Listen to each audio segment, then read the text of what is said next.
This is the best new bike I could find for 450 quid. And we are going to attempt to make it as fast, if not faster, than this incredible lightweight £10,000 Superbike. And we're going to do that with a budget of just 200 quid. Let's go.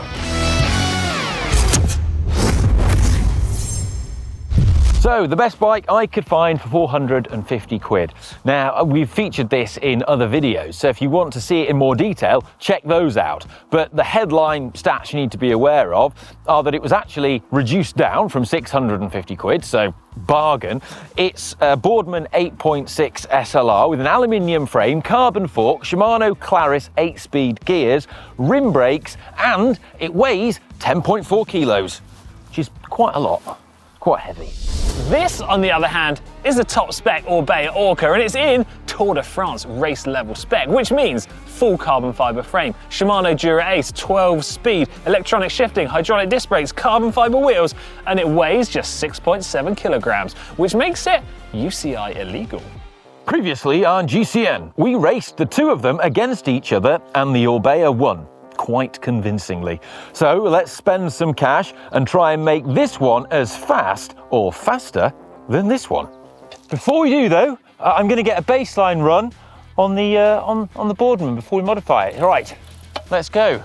I'll beat myself. Beep, beep, beep, beep, beep. Right.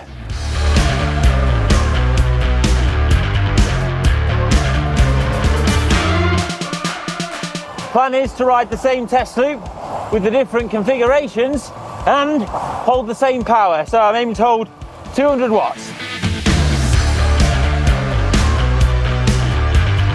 Now I've chosen this loop to try and make it a fair test because it's got some fast sections, some downhill sections, and some big hills that are steep like this. So a bit of everything. And well, conventional wisdom says that because of the big weight difference, you know, over 3 kilos, that on the hills, the Orbea is always going to have the advantage. But the big question is, can we close that gap on the flats and the downhills? Whoa.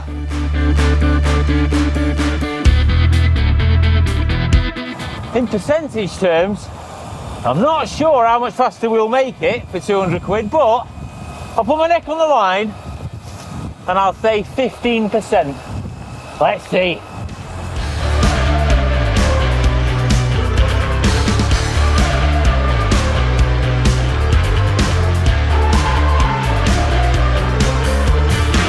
Right, run one done.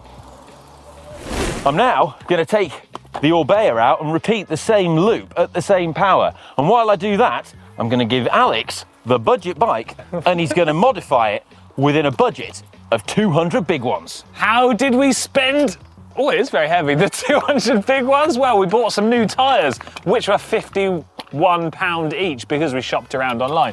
Pirelli P0 Race TLR SLs. Then we also got some latex inner tubes, £7 each. We haven't gone tubeless because if you have a £450 Sorry mate, bike, I forgot my Wahoo. because if you have a £450 bike, you don't want to be faffing around setting up tubeless tyres. We also got, quite literally, the crucial part of this upgrade, some clip-on aero bars, which we shopped around and found these used second-hand on Facebook Marketplace for just £60, which means if you add up £60 plus the tyres plus the inner tubes, we're on our £200 budget, which might seem like quite a lot for a bike. Not quite, you've forgotten one crucial element. What? We're going to wax the chain with some drip-on. Oh. Super secret. We're also going to wax the chain with some Silka super secret drip-on chain wax, which we actually already had lying around, but if you had to buy it, would cost £25, which means that's actually our £200 gone. It is a lot of money for a bike that's £450. Actually, that's £201. Can you just stop questioning my maths? Stop questioning my maths.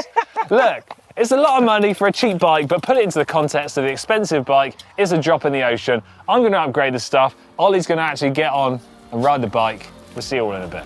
Run two. Beep, beep, beep, beep. Let's go.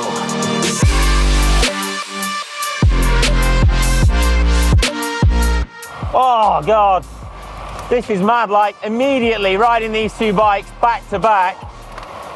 This one just feels so nice, like it's so light. It's just, oh, it has to be faster.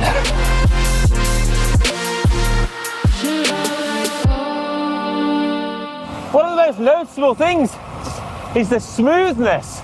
This is so much more comfortable and smoother to ride.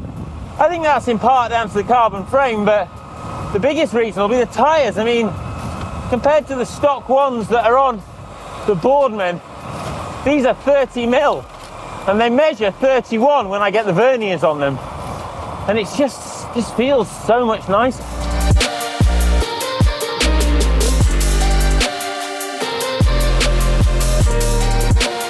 Going into the last kilometre, and it is close on the time here. Oh.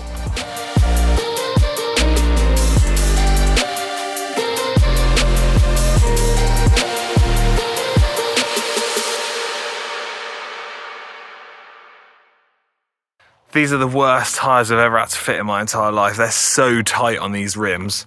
And to top it off, I've just done the second one.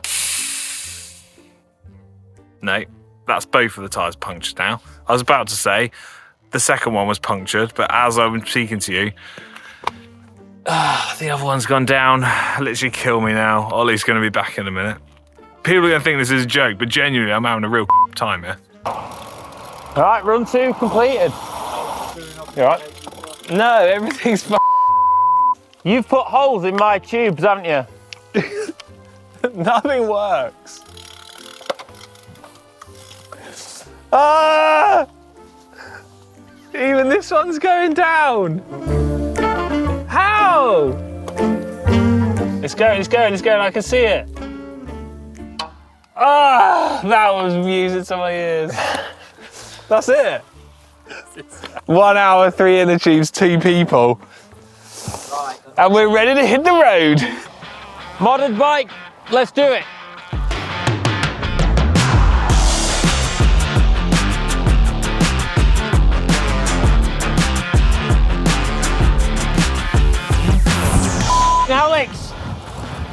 Alex is the world's worst mechanic. Greg LeMond didn't have this problem. So the good news is that the fast part of the course where I could use the tri-bars to most effect, I had use of the tri-bars. The bad news is, now I've got this big dangly tri-bar because Alex didn't tighten it up properly.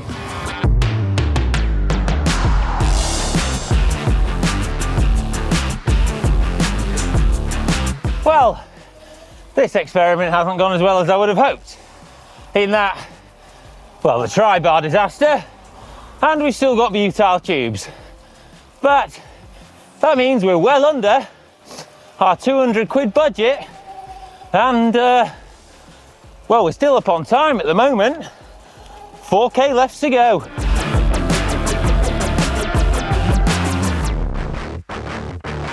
Run 3 done. That's not all though. Before we give the results of our runs in the real world, we also did some testing in the controlled environment of a wind tunnel, thanks to our unofficial GCN wind tunnel tester, the Bike Tailor. If you're after a completely custom bike or some testing of your own, Stephen the Bike Tailor is your man. Check him out.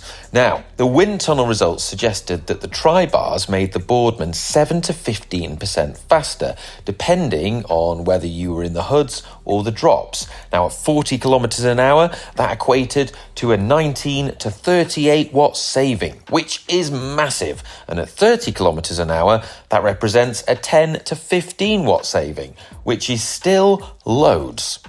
Right, I've got the results. Good, because I've been waiting ages in this car park. Right. Well, anyway, right. First up, the Boardman, right? Yeah. That did it in 33.36. Okay. So it was a 16 kilometre loop. Right. Okay. So that's our baseline. That's our baseline. Right. Now, the Orbea, that did it in 32.59. How much difference is that? I forgot the first one. 37 seconds. 37, okay. So the £10,000 bike, 37 seconds quicker. Yeah. You'd have hoped it would be Pounds quicker. per second. Yeah. It's pretty pricey. Right. Yeah, it is. So, this with the questionable modifications that Alex Payton, star mechanic, made. Did it in. I mean, do you reckon it's quicker or slower? Of course it's got to be quicker. 31:42. Look at that. So was way quicker. Way quicker.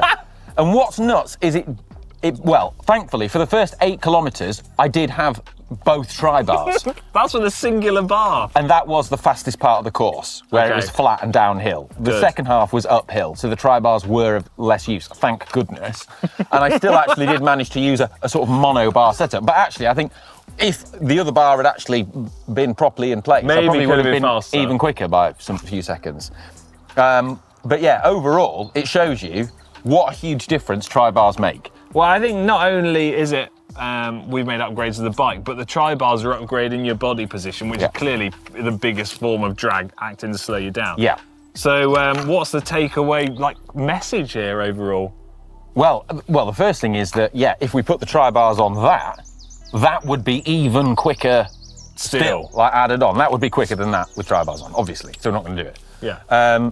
But the other thing to realise is that you can't just take tri-bars and put them on your bike and use them in a race, because The UCI has no jurisdiction here. no, the whole point is it does have jurisdiction, hence why you can't use them in a race. But no jurisdiction here. Yeah. So, but if you want to just pootle around and just ride roads and take KOMs and live your life, and not enter UCI races, then go for it. Bang some tri-bars on. That's actually a really good takeaway point from this. But there's far more to it than just speed. Like, that really nice, expensive Superbike has got all sorts of other bits of kit. Well- Electric gears. I think we can summarise this quite simply, Yeah. which is that some people, to use a car analogy, like buying old Nissans and then whacking big chock-off turbos on them and doing a stage 4 remap, mate. Now, doing that might make it quicker than a Porsche, but it's still a Nissan. I like that analogy, it's really good. There you go. Right, well, I hope you enjoyed this video and Alex's superb mechanic skills. If you have, give it a thumbs up and make sure you subscribe for some maintenance videos where he displays his superb mechanic skills week in, week out. You absolutely chucked me under the bus there. Love Love you, you, bye. bye.